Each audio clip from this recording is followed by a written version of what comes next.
Auzubillahiminash-shaytanir-rajim. Bismillahir-rahmanir-rahim. Assalamu alaikum wa rahmatullah.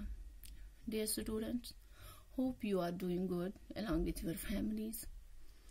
Today, I am going to teach you the story Rustum and Sarab. Before going to read the topic, I want to make you understand the summary, the crux gist of the story. So let us start. Dear students, Rustum and Sarab is a tragic story from Persia. Rustum is a Persian hero and one of the favorites of King Kaikous. Sarab is the son of Rustum and Tanima.